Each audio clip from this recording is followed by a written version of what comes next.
কাউকে বলবে বাড়ির পেছনে বাঁশবাগানে কবর খনন কর, কাউকে বলবে আবার বাড়ির পেছনে গরম পানি কর, মশারি টানা।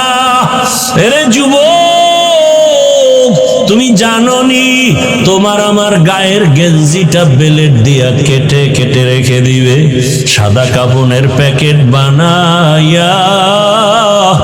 ওরে বাবা, গোসল শেষে যখন সাদা কাপড়ের প্যাকেট করবে, খাটিয়ার মধ্যে লাশটা উঠাইয়া জানাজার ময়দানে যখন নিবে, জানালা দিয়ে তোমার মা বলবে আমার বাবারে কই না, বলবে জানাজা দিয়া কবরে রাখার জন্য যাই। মা বলবে আমার বাবারে আর জীবনে দেখবো না, বিদায় বেলা কাফনের মুখটা খুলে একটু আমার চেহারাটা বাবার দেখায় যাও। যেই বাবা আমারে আম্মু বলে ডাক দিলে কলিজা ঠান্ডা হয়ে যাইতো, আর বুঝি আমারে আম্মু বলে ডাকবে না। ও যুবক, তোমারে কবরে যখন রাখিয়া সবাই চলে যাবে, কেউ নাই, ঘরে গিয়া সবাই গল্প করবে, কেউ কান্না করবে। ওই কবরে যদি দাড়ি ছাড়া চলিয়া যাও, আল্লাহ না করুন যদি বেনামাজি অবস্থায় আজরাইলের হাতে ধরা পড়ে কবরে যাও, আমার আল্লাহর রাসূল বলেন আমার আল্লাহ রাগ হয়ে যাবেন। আল্লাহ পাক বলবে কবরের ফেরেশতারাই নাফরমান বেনামাজিকে ধর, কবরে জাহান্নামের আগুন জ্বালায়া দাও। আর আল্লাহ বলবেন কবরের মাটি এই গুনাহগার বেনামাজিকে দুই দিক থেকে জোরে জোরে চাপ দাও। এত জোরে চাপ দিবে পাজরের হাড় গুলো চুরমার হয়ে যাবে। ও যুবক বাবারা, মিথ্যা মনে করিও না, গুনাহ নিয়ে কবরে গেলে আর কোনো উপায় হবে না। যদি তাই না হয় তো নবীজিও কবরের আযাবের ভয়ে কাঁদলেন কেন? ওসমান রাদিয়াল্লাহু আনহু জান্নাতের সুসংবাদ পাইয়া কবরের ভয়ে কাঁদলেন কেন? ওমরে ফারুক রাদিয়াল্লাহু তাআলা আনহু কবরের ভয়ে কাঁদলেন কেন? আবু বকর সিদ্দিক রাদিয়াল্লাহু তাআলা আনহু কবর হাসরের আযাবের ভয়ে কাঁদলেন কেন? ও আল্লাহর বান্দারা, ওই কবরের আযাব সত্য, গুনাহ নিয়ে গেলে উপায় নাই, এখনো সময় আছে, তওবা করে নাও। একটা বেতের বাড়ি সইতে পারো না, মশার কামড় সইতে পারো না, কবরের মাটির চাপ, জাহান্নামের আগুনের গরম আর সাপের কামড় কেমনে সহ্য করবা? তওবা করো আর আমার আল্লাহকে মনে মনে গোপনে ডাক দাও, হে আল্লাহ আর গুনাহ করব না, দাড়ি কাটবো না, বেপরদায় চলবো না, মা বাবার সাথে বেয়াদবি করব না, ওলামায়ে কেরামের দোয়া নিয়া, পরামর্শ নিয়া, শিক্ষকের দোয়া নিয়া, নবীজির সুন্নাত অনুযায়ী জীবন চালাবো।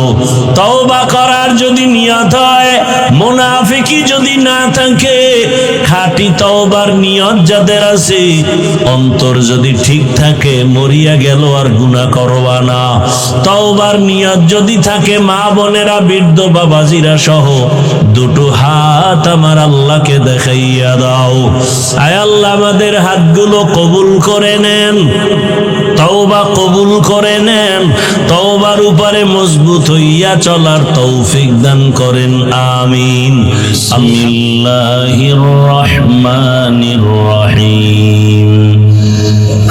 ইয়া আইয়ুহাল্লাযীনা আমানুত্তাকুল্লাহা হাক্কা তুকাতিহি ওয়া লা তামুতুন্না ইল্লা ওয়া আনতুম মুসলিমুন। وقال النبي صلى الله عليه وآله وسلم ألا كلكم راعٍ وكلكم مسؤول عن رعيته. صدق الله مولانا العظيم وصدق رسوله النبي الأمي الكريم، ونحن على ذلك من الشاهدين والشاكرين والذاكرين، والحمد لله رب العالمين. سبحانك لا علم لنا إلا ما علمتنا علمتنا إنك أنت العليم الحكيم رب اشرح لي صدري ويسر لي أمري واحلل عقدة من لساني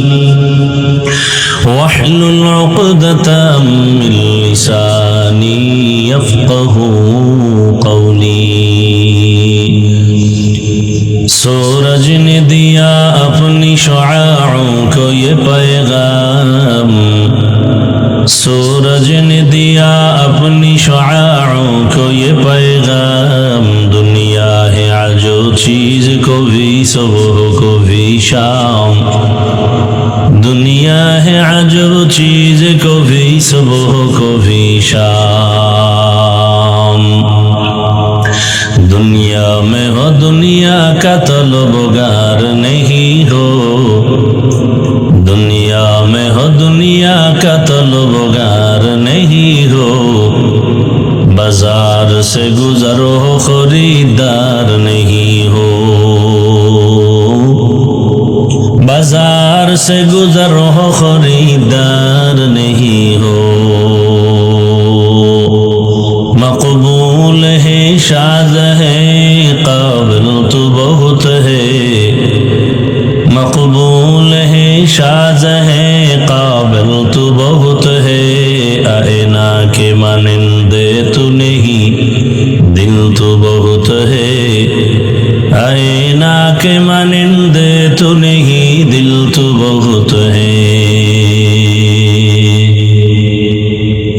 সৈয়দাবাদ গাছাবাড়ি শারফিয়া কেন্দ্রীয় জামে মসজিদ ও কওমিয়া হাফিজিয়া মাদ্রাসার উদ্যোগে আয়োজিত বার্ষিক ওয়াজ মাহফিল 9 জানুয়ারি 2026 সভাপতি হযরতুল আল্লাহ মুফতি নুরুল আলম কাসিমি সাহেব দামাত বারাকাতুহুম অন্যান্য অতিথিবৃন্দ হযরত উলামায়ে কেরাম दूर दूरान्त থেকে আগত আল্লাহ পাকের আশিকিন জাকিরিন শাকিরিন মুহিব্বিন মুরব্বিয়ান আযম কলিজার টুকরা আমার সমবয়সী যুবক বন্ধুগণ স্নেহের ছোট ভাই পর্দার আড়ালে মা বোনেরা আল্লাহ পাকের দরবারে শুকর যে আল্লাহ আমাদেরকে সুস্থ রেখেছেন আলহামদুলিল্লাহ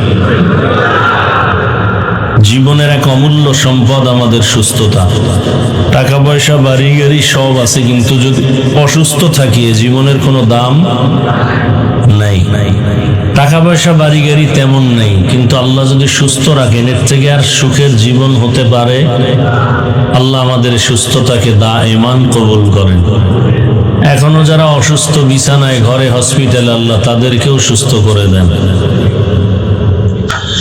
হযরত উলামায়ে কেরাম আলোচনা করেছেন আল্লাহ হাজারো লাখো মানুষের মধ্য থেকে এখানে আমাদেরকে বাছাই করে হাজির হওয়ার বসে থাকার তৌফিক দিয়েছেন আর একবার শুকর আদায় করি আলহামদুলিল্লাহ দরুদ ও সালাম সাইয়্যিদুল মুরসালিন রাহমাতুল লিল আলামিন শফিউল মুজনিবিন খাতামুন নবিয়্যিন সৈয়দুস সাকালাইন ইমামুল মুরসালিন হযরত মুহাম্মদুর রাসূলুল্লাহ সবাই পড়েন সাল্লাল্লাহু আলাইহি ওয়া আলিহি ওয়াসাল্লামের উপর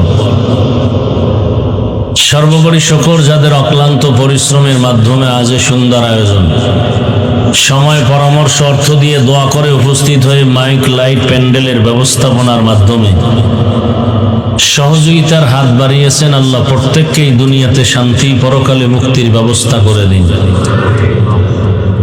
আমি আপনাদের দোয়া নিতে আসছি আমার দোয়া অনেক দামি পুঁজি আমি দোয়াটাকে অনেক বড় মনে করি বড় দোয়া নিতে আসি নাই কথা বুঝতেছেন আল্লাহ চাইলে সব হয় বান্দা চাইলে কিছুই হয় না এবং সংক্ষেপ আলোচনার জন্য কোরআনে হাকিমের এক আয়াত নবীজির হাদিস থেকে একটি হাদিস পড়েছি ইখলাস ও রুহানিয়াতের সমন্বয়ে সহি নিয়তে সহি তরিকায় সহি কিছু কথা আমাকে বলার মতো আপনাদেরকে শুনবার মতো আল্লাহ ধৈর্যের সাথে তৌফিক দান করেন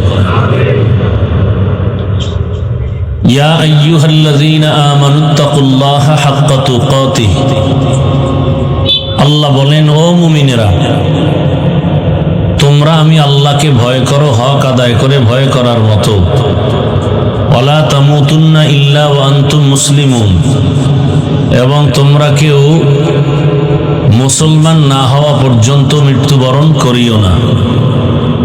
নবীজি বলেন, আলা সাবধান হে উম্মত, কুল্লুকুম রাঈন, তোমরা প্রত্যেকেই দায়িত্বশীল, অকুল্লুকুম মাসউলুন আন রাইয়াতিহি, এবং আল্লাহর আদালতে দায়িত্বের কারণে জবাবদিহিতার কাঠগড়ায় দাঁড়াতে হবে।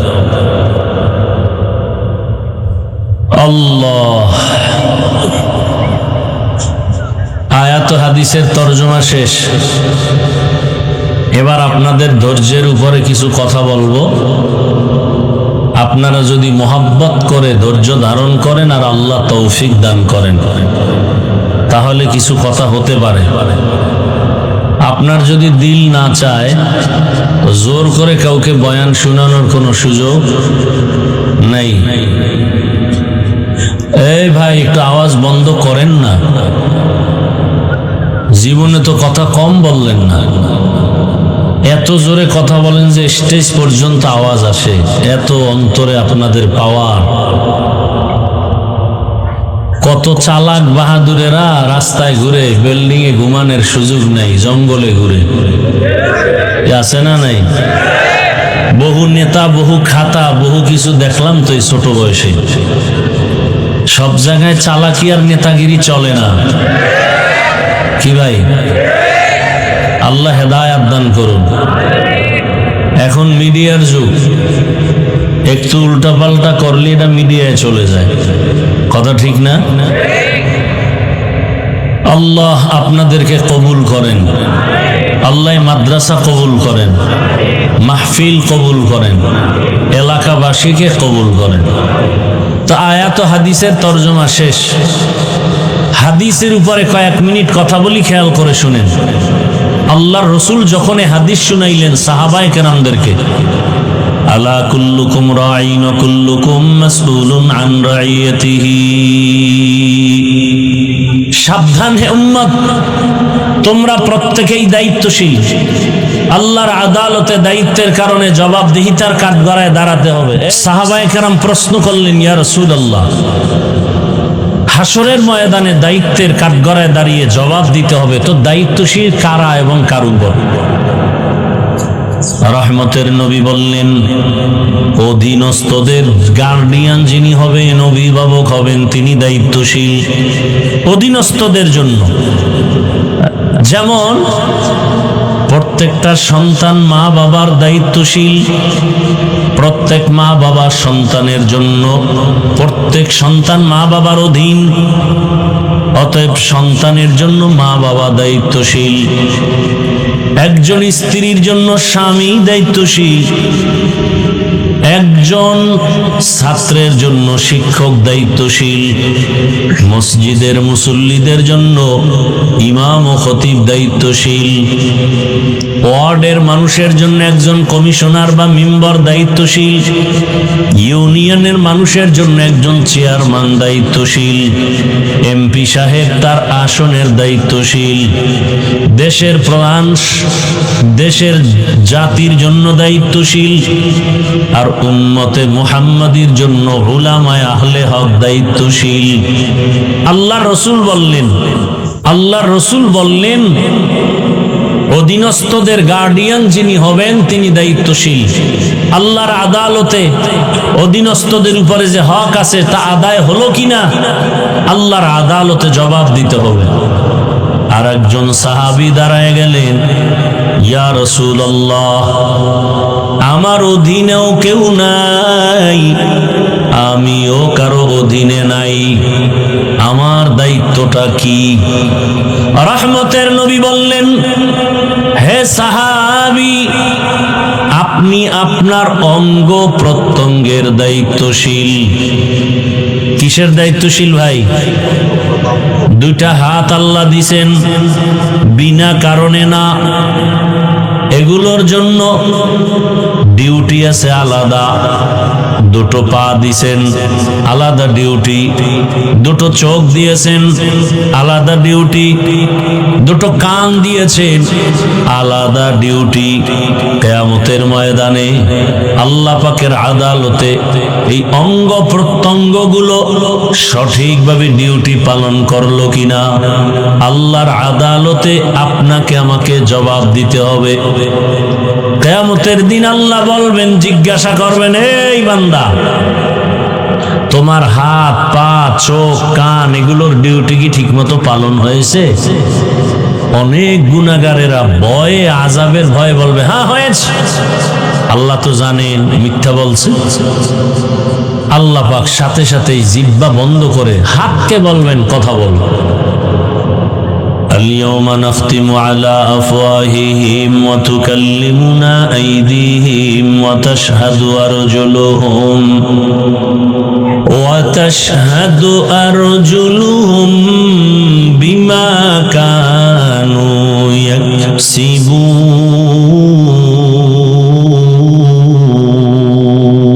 يكسبون دست گوید من چنید زدیدم لب گوید من چنی بوسیدم چشم گوید چیدم غم زهرم گوش گوید چیدم سمر الکلام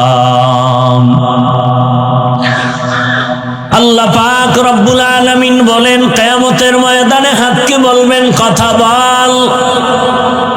যেই হাত কখনো কথা বলতে পারে না, আল্লাহর কুদরতে হাত কথা বলবেন। ও দয়ার মালিক, আমার যে ডিউটি তোমার বান্দা সঠিকভাবে পালন করে নাই, এই হাত দিয়া মা বাবার খেদমত করবে, করে নাই। এ হাতের আঙ্গুল দিয়া কোরআন খুলে আঙ্গুল ধরে ধরে তেলাওয়াত করবে, করে নাই। বরং এই হাতের কলম নিয়া গরিবের উপরে জুলুম করেছে। এই হাতের আঙ্গুল দিয়া মোবাইল হাতের মধ্যে নিয়া আলেম ইসলাম কোরআনের বিরুদ্ধে বিষোদ্গার করেছে। গীবতের পেছনে হাতকে ব্যবহার করেছে। লেখার মাধ্যমে মিথ্যা কথার পেছনে হাতকে ব্যবহার করেছে। আল্লাহ বলবেন, চোখ কথা বল। চোখ আল্লাহর আদালতে সাক্ষী দেওয়া শুরু করবেন, হে মালিক, এই চোখ দিয়া মা বাবার চেহারা দেখবে সওয়াব। বান্দা মা বাবার চেহারা ভালো নজরে দেখে নাই। এই চোখ দিয়া বাইতুল্লাহ দেখবে সওয়াব। এই বান্দা বাইতুল্লাহ দেখে নাই। এই চক্ষু দিয়া উলামায়ে কেরাম দেখবে সওয়াব। এই চোখ দিয়া উলামায়ে কেরাম দেখে নাই। এই চক্ষু দিয়া আল্লাহর কোরআন তাকায় তাকায় দেখবে, ভালোবাসার নজরে দেখে নাই। এই চোখ সারাটা রাত দরওয়াজা জানালা বন্ধ করে মোবাইল হাতে নিয়ে সারা রাত গুনার দিকে তাকায় তাকায় চোখের গুনাহ করেছে।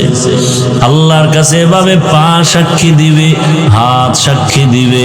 এজন্যই তো আল্লাহ পাক কোরআনে বলেছেন, বহু মা বাবা শুধু সন্তানের অন্যায়ের কারণে জাহান্নামে চলে যাবে। हकीकत से तो दुनिया बेखबर है, हकीकत से तो दुनिया बेखबर है। दुनिया की नुमाइश पर नजर है, नमी गोयम के अज दुनिया जुदा बाश बहर कारे के बाशी बा খুদাবাস। হ্যাঁ, কিয়ামতের ময়দানে হিসাব দেওয়ার জন্য সবাইকে রেডি থাকতে হবে। ও সন্তানের মা বাবা, সন্তানের হক আদায় করছেননি, আল্লাহর আদালতে জবাব দেওয়ার জন্য রেডি থাকেন। ও এলাকার স্বামী, স্ত্রীর হক আদায় করেছেননি, আল্লাহর আদালতে জবাব দেওয়ার জন্য রেডি থাকেন। ও মাদ্রাসার স্কুল কলেজের শিক্ষক, ছাত্রদের হক আদায় করছেননি, জবাব দেওয়ার জন্য রেডি থাকেন। ছাত্রদের উপরে কিসের হক? অনেক সময় বলতে গেলে ও মসজিদের ইমাম ও খতিব, মুসল্লিদের হক আদায় করছেননি, জবাব দেওয়ার জন্য রেডি থাকেন।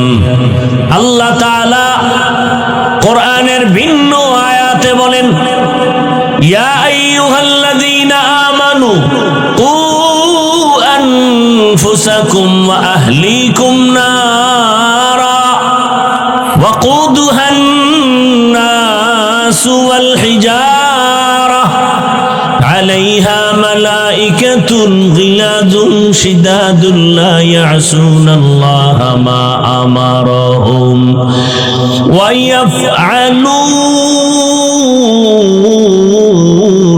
মা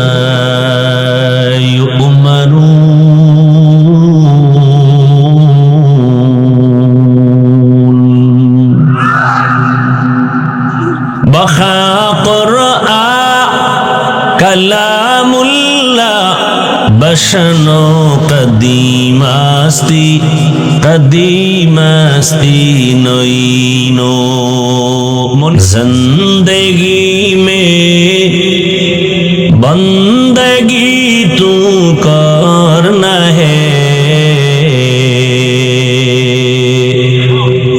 জিন্দগি মে বন্দগি তু করনা হে,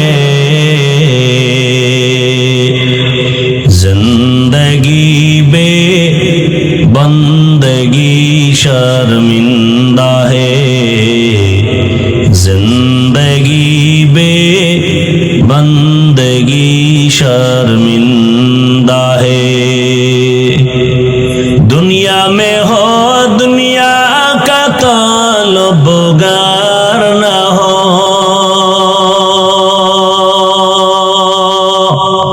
बाजार से गुजर हो खरीदार न हो। ये दुनिया एक मिसले कागज फूल है, ये दुनिया एक मिसले कागज फूल है, जिंदगी में बंदगी तू करना है, जिंदगी बे बंदगी शर्मिंदा है, जिंदगी बे बंदगी शर्मिंदा है। ও আমার কলিজার যুবক বাবারা, পর্দার আড়ালের মা বোনেরা, ও বৃদ্ধ বাবাজি, কয়দিন এই দুনিয়ার বাহাদুরি, বড় বড় বাহাদুর তো সব ধ্বংস হয়ে গেল। চোখের সামনে তাকায় তাকায় দেখলা, এরপর ভয় নাই। ও আমার কলিজার যুবক,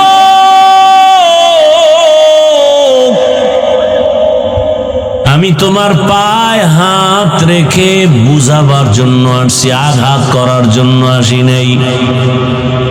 ও যুবক বাবা, তুমিও একটা যুবক, তোমার লাইনে ওই ছেলেটা গোটা দুনিয়াটাকে আলোড়ন তৈরি করে রক্তের ফোঁটা জমিনে ফেলে এরপরে কবরে গেল, গোটা দুনিয়াবাসীকে আলোড়ন করে গেল, আর এই জানান দিয়া গেল। টাকা দিয়া পশু কিনা যায়, আর অমানুষরে টাকায় কিনা যায়, আমি হাদি নামের যুবকের টাকায় কিনা যায় না। এরে যুবক বাবারা, এখনো কি তোমার রক্ত গরম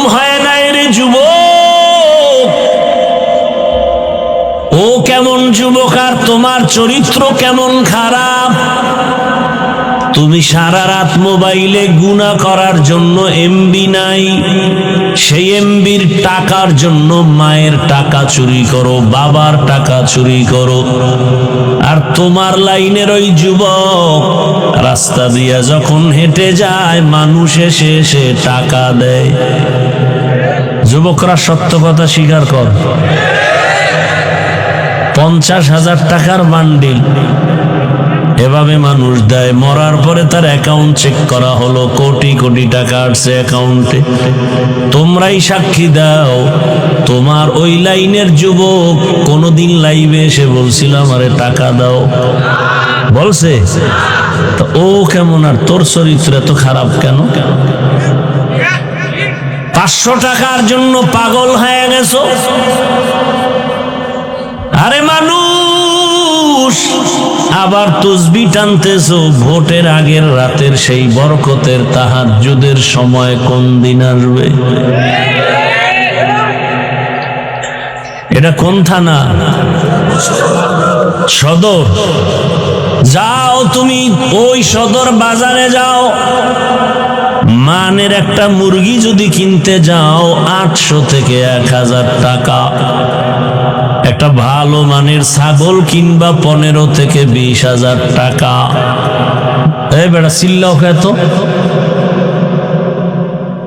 আমার কথা বলতে পারি না, তুমি এত ডিস্টার্ব করলে আমি কিভাবে বয়ান করব? এটা আদব নাকি?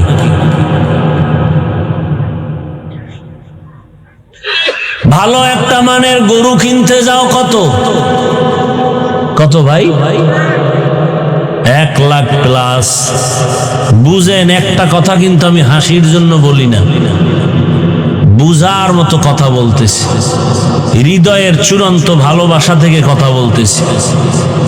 বুঝাইতে পারি না কেন জানো? আমাকে যদি 200 হাত লম্বা একটা তার দিয়ে মাইকের ফোন লাগাই দিতে পারতো মাইকওয়ালারা, তাহলে এটারে বাদ দিয়া নিচে নাইমা সবার পাও ধরতাম আর মুখে বয়ান করতাম আর ঘুরতাম আর কইতাম রসুলের দাড়ি কেইটার কষ্ট দিস না, নামাজ বাদ দিয়ে আমার আল্লাহরে আর কষ্ট দিও না। আল্লাহর দেওয়া জমিনে আসছো, আল্লাহর দেওয়া পানি, আল্লাহর দেয়া বাতাস, আল্লাহর দেয়া সূর্যের আলো, চাঁদের আলো, সব আল্লাহর দেওয়া ভোগ করো, জমিনের ফসল, গাছের ফল। আর সে আল্লাহর বিরোধিতা করো রে বাবা। একটা মুরগি কিনতে 1000, একটা ছাগল 20,000, একটা গরু 1 লাখ। আর আমার সোনার বাংলার আশরাফুল মখলুকেরা ভোটের আগের রাত্রে বিক্রি হয় মাত্র 500 টাকা।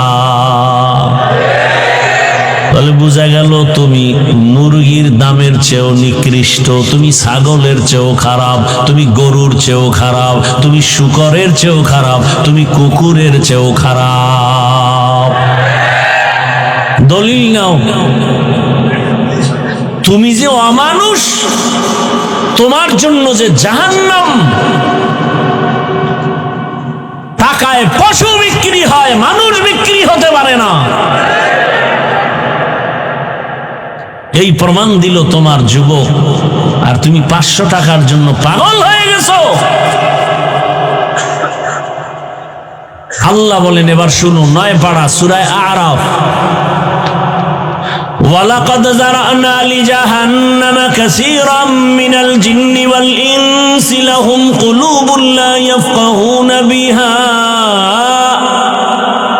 ওয়ালাহুম আ'য়ুনুন লা ইউবসিরুনা বিহা ওয়ালাহুম আযানুন লা ইয়াসমাউনা বিহা উলাইকা কাল আনআমি বাল হুম আদাল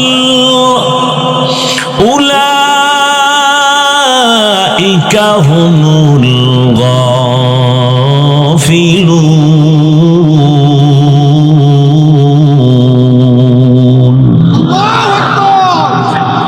আল্লাহ বলেন অধিকাংশ মানুষ জাহান্নামে যাবে। কেন বলে? তাদেরকে গবেষণা করার মতো, ভাবার মতো আমি কলব দান করেছি, তারা গবেষণা করে না, ভাবে না।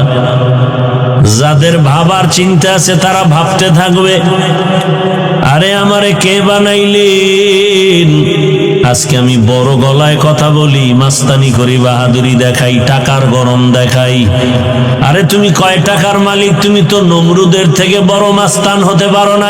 এই মাস্তান, তুমি তো ফেরাউনের থেকে বড় মাস্তান হতে পারো নাই, সাদ্দাদের থেকে বড় মাস্তান হতে পারো নাই, গাদ্দাফির থেকে বড় মাস্তান হতে পারো নাই, আবু জাহালের থেকে বড় মাস্তান হতে পারো নাই, তুমি আবু লাহাবের থেকে বড় মাস্তান হতে পারো নাই। তুমি যতই টাকার গরম দেখাও, কারুনের থেকে বড় টাকাওয়ালা হতে পারো নাই, আমেরিকার ডব্লিউ বুশের থেকে বড় বাহাদুর হতে পারো নাই। সবগুলো আল্লাহ ধরে ধরে সাইজ করেছেন। তোমাকে ধ্বংস করতে আমার মাওলার কিছু লাগবে না। ঘুমের মধ্যে আমার মাওলায় যদি ধরে, সকালে উঠে দেখবি যেই জবানে গালি দিছ ওই জবান বন্ধ হয়ে গেছে। আল্লাহ পারে? আমার মাওলারে ভয় কর। আমার এই বাংলাদেশে যত ঝামেলা দেখো, একমাত্র কারণ আমার দেশের ওলামায়ে কেরামের সাথে বেয়াদবি করার ফলাফল। ও যুবক, জীবনে কিছু করো বা না করো, সাবধান। মানুষের জীবনের সব থেকে বড় দামি গুণের নাম হলো আদব। যত বড় এলেমওয়ালা হই না কেন, ডিগ্রিদারি হই না কেন, টাকাওয়ালা হই না কেন, আদব যদি না থাকে দুনিয়াতেও সম্মান নাই, আখিরাতেও সম্মান নাই। ও আল্লাহর বান্দারা, বড় দুঃখ, আল্লাহ পাক রব্বুল আলামিন গবেষণা করার মতো মেধা দান করেছেন, মানুষকে আর কাউকে দেন নাই। মানুষ গবেষণা করবে। এই যে একটা প্যান্ডেল বানাইলো, কতগুলো খুঁটি লাগাইলো, অথচ এর থেকে কত কোটি গুণ বড় ওই আসমান, একটা না সাতটা। উপর থেকে কোনো রশির টানাও নাই, নিচের থেকে একটা খুঁটিও নাই। বিগাইরি আমাদিন তারাউনাহা। আমার মাওলা যে কেমন দয়ার মালিক, ওই মাওলারে চিল্লান রে বাবা। আজকে টাকার মালিক, তোমার কি মনে নাই তুমি তোমার শিশু বাচ্চার মতো অবুঝ ছিলা? মনে আছে কি ভাই? মনে আছে? আমরা কিন্তু এক সময় অস্তিত্বহীন ছিলাম, দাঁড়াইতেও পারি না, হাঁটতেও পারি না, মাকে বলতেও পারি না আম্মু আমার ক্ষুধা লাগছে, খানা দাও। ওই সময় কিন্তু তোমার আমার পুঁজি ছিল শুধু কান্না, কান্না, কান্না। কান্নার কারণে মা বুঝতেন বাচ্চা কাঁদে কেন, বোধহয় ক্ষুধা লাগছে। আর কেউ বুঝে না। কে বুঝতেন? আমার কান্না দেখে মা বুঝতেন এখন আমার গরম লাগে, পাখার দরকার। আমার কান্না দেখে আমার মা বুঝতেন, আমার বাবাও বুঝে নাই। বাবা কয় বাচ্চা কাঁদে কেন, ক্ষুধা লাগছে খানা দাও। মা কয় 5 মিনিট আগে দিছি তো, কাঁদে কেন? আম্মা জান বলে বাচ্চারা ঘুমের আগে কাঁদে, এখন ওর কান্না হলো ঘুমের কান্না। সেখান থেকে আমার আল্লাহ হাঁটার শক্তি দিলেন, কথা বলার শক্তি দিলেন। আজকে বাড়ির মালিক, গাড়ির মালিক। আজ আমার সন্তান, আমার স্ত্রী, আমার ক্ষমতা কে দিছে? ও বাবা, এগুলি পাইয়া ভুইলা যাইও না। গবেষণা কইরা চিন্তা করা দরকার। বাড়ির মালিক আমারে কে বানাইলেন, তারে তো চিনলাম না। স্ত্রীর মালিক আমাকে কে বানাইলেন, তারে চিনলাম না। সন্তানের মালিক আমাকে কে বানাইলেন, তাকে চিনলাম না। ওই আসল মালিকের না চিনলে তো আমি জাহেল, বড় মূর্খ হয়ে গেলাম।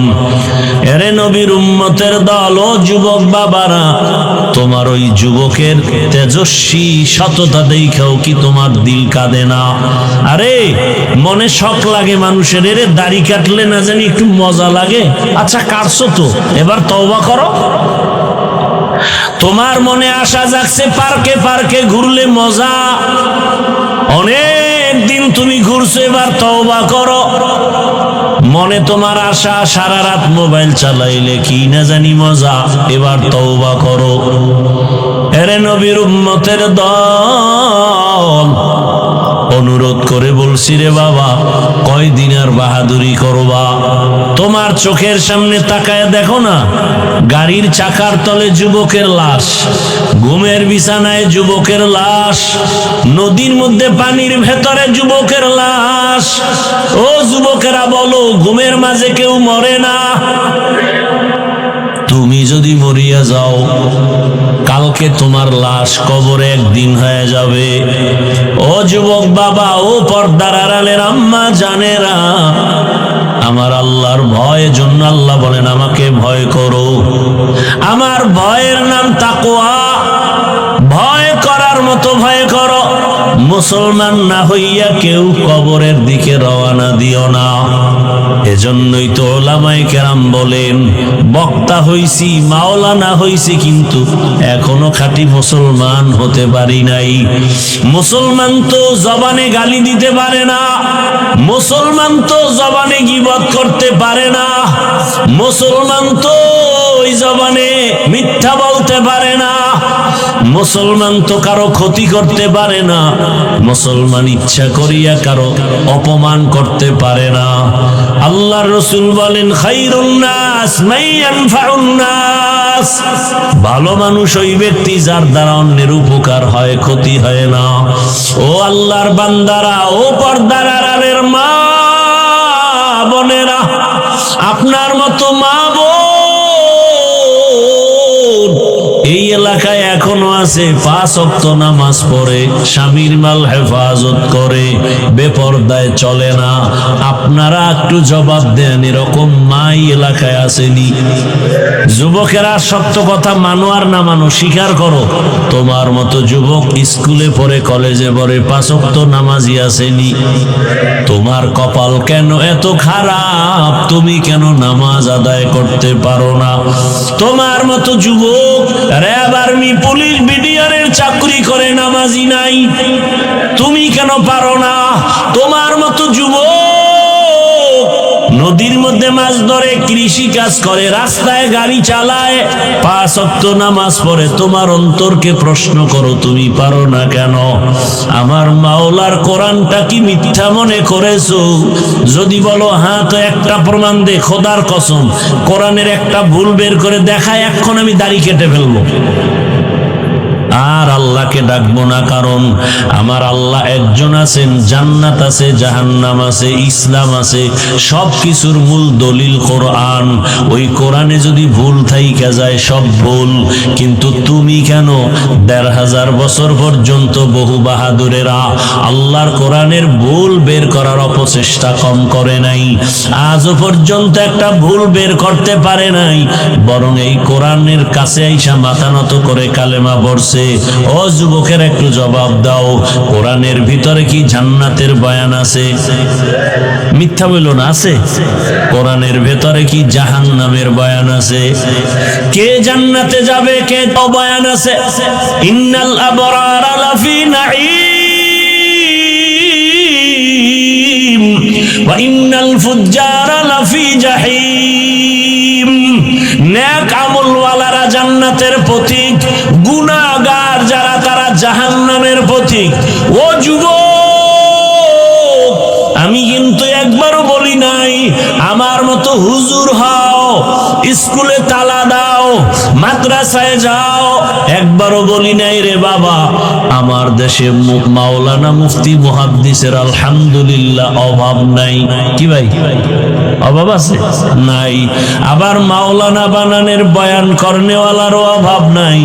কিন্তু আমি এই লাইনে বয়ান একটু বেশি করি, কারণ আমার সোনার বাংলাদেশে আদর্শ ডাক্তারের অভাব, আদর্শ ইঞ্জিনিয়ারের বড় অভাব, আদর্শ প্রফেসরের প্রফেসরের বড় অভাব, আদর্শ ওসি ডিসি এসপির বড় অভাব, আদর্শবান মেম্বার চেয়ারম্যান এমপির অভাব। আমি চাই তুমি ডাক্তার হও, তবে আদর্শবান ডাক্তার হও। আমি চাই তুমি আদর্শবান ইঞ্জিনিয়ার হও। আমি চাই তুমি আদর্শবান প্রফেসর হও। তোমার আদর্শ দিয়া এলাকাকে আলোকিত করো। ও যুবক, doctor, professor, engineer, OC DC SP 5 ওয়াক্ত নামাজি নাই। সেদিন এক জায়গায় গিয়ে শুনি ওই উপজেলার টিওনো না ইওনো প্রতিদিন ফজরের নামাজ এক এক এলাকার এক এক মসজিদে গিয়া পড়ে। আমি ভাবলাম এই লোকটা যদি টিওনো সাহেব কোন এলাকার মসজিদে গিয়া ফজর পড়ে, তার মানে সে তাহাজ্জুদ পইরা রওনা দেয়। কথা বলেন না কেন? তাহলে এরকম যদি ওসি সাহেব ডিসি সাহেব 5 ওয়াক্ত নামাজ পড়ে, এসপি সাহেব নামাজ পড়ে, তাহলে ময়দানে কোরআনের বয়ান চলতে গিয়া কোন সুদখোরের পিছনে অনুমতির জন্য দৌড়ানো লাগবে না। কোরআনের বয়ান হবে, মানুষের পাও ধরে ধরে বয়ান করি। এই যে এতক্ষণ বয়ান করি, কই হিন্দুর বিরুদ্ধে বলি না, খ্রিস্টানের বিরুদ্ধে বলি নাই, ইহুদির বিরুদ্ধে বলি নাই, বৌদ্ধ ধর্মের বিরুদ্ধে বলি নাই, বলছি? এমন কি আওয়ামী লীগ বিএমপি করে নাম লইয়া তাও কিছু বলি নাই। তাহলে এত সুন্দর মানুষকে আদর্শওয়ালা বানানোর বয়ান করি। যেই চেষ্টাটা সরকার করে টাকা দিয়া, র্যাব আর্মি লাগাই দিছে, এই নেশাখোর ফিরাও, নেশা বন্ধ করো, মদ বন্ধ করো, সন্ত্রাসী বন্ধ করো, লাঠির বাড়িতে বন্ধ হবে না। একমাত্র বন্ধ করার মেডিসিন হলো কোরআনের বয়ানের তাকওয়া। हर के दार खौफे हकदार दिल मदाम जन्नतुल मअवा देहद ओ राम काम जुज़बा हक ची जे मखाज इंसुजा फजले उ आमस्ते दर जुमला जहां। एरे नबीर उम्मतेर दाल, ও আমার কলিজার যুবক, তোমার মতো যুবক ঢাকা কলেজে লেখাপড়া করে, মাথায় পাগড়ি, বড় দাড়ি, বড় জামা। মিথ্যা বলছি? তুমি পারো না কেন? আমি তো কলিজা দিয়ে বলি, এই একজনের দাঁড়ায় ক, হাফিজ ভাই পাওটা ধরবা, ধরলে আমি আর গুনাহ করব না, বল আমি নিচে নেমে আসি। আমি তো তোর সম্মান চাই। আমি চাই গোটা দুনিয়ার মানুষ তোমাকে চিনবে।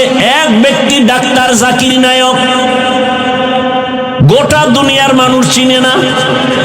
ক্ষমতার গরম, টাকার গরম, একমাত্র সুন্দর চরিত্র, নৈতিক আদর্শ। এক সময় মাযহাবের বিরুদ্ধে অনেক লেকচার দিয়েছে জাকির নায়েক, কিন্তু পৃথিবীর একজন কলামিস্ট, একজন বড় বুজুর্গ দার্শনিক, পাকিস্তানের শরিয়া বোর্ডের জাস্টিস আল্লামা তকি ওসমানী দামাত বারাকাতুহুমের হাতে হাত লাগছে। হুজুরে 10 মিনিট বয়ান দিছে, জাকির নায়েক এবার 40 মিনিটের লেকচার দিয়া কয়, মাযহাব না মানলে ইসলাম মানার কোনো রাস্তা নাই। এবার অন্ধ ভক্তরা পাগল হয়ে গেছে, কইল কি? আহ ও যুবক, আমি চাই তুমি সম্মানের শিখরে যাও। ডাক্তার হলেও যেন গোটা দুনিয়ার মানুষ তোমাকে চিনে। 5টা বছর গুইনা গুইনা মোবাইলটা পানিতে ফালাইয়া জিদ কইরা দাঁড়া, যার গুনাহ করব না, চরিত্র ঠিক রাইখা ডাক্তার হয়ে দাঁড়া। চ্যালেঞ্জ দিয়ে গেলাম, গোটা দুনিয়া আজকে 500 টাকার জন্য পাগল হয়েছো। গোটা দুনিয়ার টাকাওয়ালারা তোর কদম চুমবে, 2 হাত দিয়া টাকা নিবি, টাকা নিয়ে শেষ করতে পারবি না। সম্মান হবে বোনাস, তবে চরিত্র সুন্দর লাগবে। আর 3 জায়গার দোয়া লাগবে। কয় জায়গার দোয়া? 1 নম্বরে মা বাবার দোয়া, দ্বিতীয় শিক্ষকের দোয়া, তৃতীয় উলামায়ে কেরামের দোয়া। লেখা রাখ, মা বাবার যদি দোয়া থাকে তুই 0 থেকে হিরো। এই তিনজনের দোয়া পাইলে তোমার মতো দামি কেউ হতে পারবে না। এবং এটাও লেখো, যদি এই তিন জায়গায় বেয়াদবি করো আর বরদোয়া দেয়, খোদার কসম মরার আগে পঙ্গু হইয়া বিছানায় কাঁদবি। লেখা রাখ ভালো করে। যদি আমার কথা তুই মিথ্যা প্রমাণ করতে পারো, মরিয়া গেলে আমার কবরে থুতু নিক্ষেপ করে আসিস। আমি বলে গেলাম, লিখে রাখ। আর কথাগুলো কাউকে আঘাত করার জন্য বলি না, কলিজার ভালোবাসা দিয়া বলি। পারি না যে তোর পাও ধরতে পারি, মন চায়। যদি রসুলের আদর্শ মানো, আমি পাও ধরলে আমি সার্থক। অনুরোধ করে বলছি, যুবক বাবা, এখনো সময় আছে। মা বাবার দোয়া, শিক্ষকের দোয়া, উলামায়ে কেরামের দোয়া নিয়ে ডাক্তার হও, ওসি হও, ইঞ্জিনিয়ার হও, জীবন ধন্য হবে। কয়দিন আর বাহাদুরি করবারে বাবা?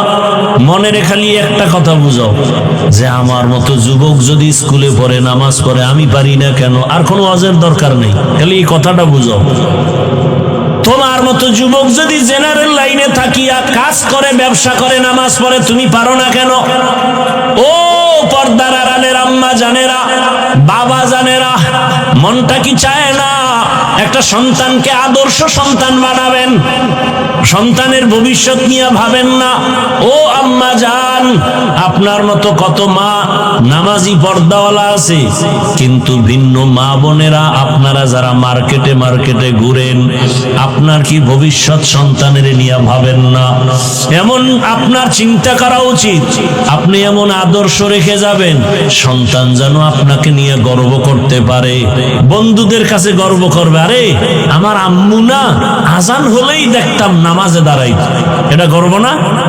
একটা সন্তান গর্ব করবে, আমার আম্মু কত ভালো, কোনদিন বাবার সাথে তর্ক করে নাই, আমার আম্মু এত ভালো, কোনদিন মোবাইলে বেগানার চেহারা দেখে নাই, আমার আম্মুর আদর্শ এত ভালো, আমাকে নামাজের দাওয়াত দিত, রোজার দাওয়াত দিত। আমাকে আমার আম্মু জান বারবার বলতো, মিথ্যা বলবি না, গালি দিবি না, গীবত করবি না, আলেম ওলামার দোয়া নিয়ে চলবি।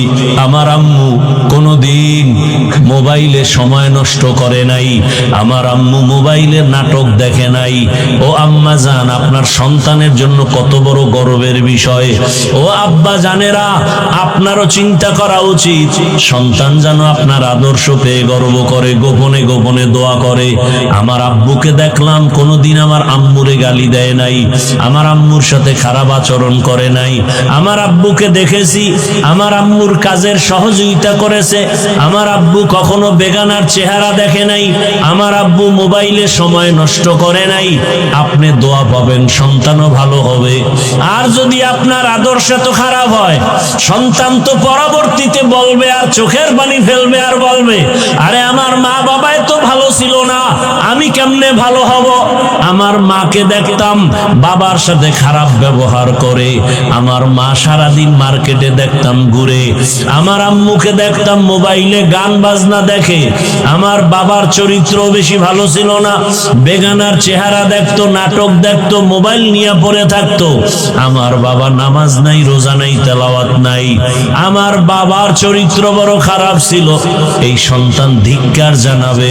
আব্বা আম্মা জানেরা, এখনো সময় আছে, তওবা করেন, জীবনে আর গুনাহ করবেন না। আদর্শ সন্তানের বাবা মা হয়ে কবরে যাবেন। ও যুবক, তুমি আজকে এখানে জিন্দা বসে আছো, গ্যারান্টি আছে কালকে সুস্থ থাকবা? রাতে তুমি বাসায় যাইয়া যখন ঘুমে পড়বা, মা যখন ডাকতে আসবে, ওঠো। যদি এমন হয় যে আজরাইল এসে তোমার রুহুটা নিয়ে যায়, মা তোমার শরীর টাচ করে দেখবে শক্ত বরফ হয়ে গেছে। মা চিল্লায় বলবে, সন্তানের বাবা দেখো, আমার কলিজার সন্তান আর দুনিয়ায় জিন্দা নাই। বাবাও কান্নায় ঢলে পড়বে, ইমাম সাহেবকে টেলিফোন করে বলবে, ইমাম সাহেব আমার সন্তান দুনিয়ায় নাই, জানাজা না পড়ায় কোথাও যাবেন না। আবার একদলকে কান্না করে বলবে, ও আমার আপন জনেরা তাড়াতাড়ি যা বাজারে কাফনের কাপড় নিয়ে আসো, কাউকে বলবে মসজিদের খাট নিয়ে আসো, কাউকে বলবে বাড়ির পেছনে বাঁশবাগানে কবর খনন কর, কাউকে বলবে আবার বাড়ির পেছনে গরম পানি কর, মশারি টানা। এরে যুবক, তুমি জানোনি তোমার আমার গায়ের গেঞ্জিটা বেলেট দিয়া কেটে কেটে রেখে দিবে, সাদা কাফনের প্যাকেট বানাইয়া। ওরে বাবা, গোসল শেষে যখন সাদা কাপড়ের প্যাকেট করবে, খাটিয়ার মধ্যে লাশটা উঠাইয়া জানাজার ময়দানে যখন নিবে, জানালা দিয়া তোমার মা বলবে আমার বাবারে কই না, বলবে জানাজা দিয়া কবরে রাখার জন্য যাই। মা বলবে আমার বাবারে আর জীবনে দেখবো না, বিদায় বেলা কাফনের মুখটা খুলে একটু আমার চেহারাটা বাবার দেখায় যাও। যেই বাবা আমারে আম্মু বলে ডাক দিলে কলিজা ঠান্ডা হয়ে যাইতো, আর বুঝি আমারে আম্মু বলে ডাকবে না। ও যুবক, তোমারে কবরে যখন রাখিয়া সবাই চলে যাবে, কেউ নাই, ঘরে গিয়া সবাই গল্প করবে, কেউ কান্না করবে। ওই কবরে যদি দাড়ি ছাড়া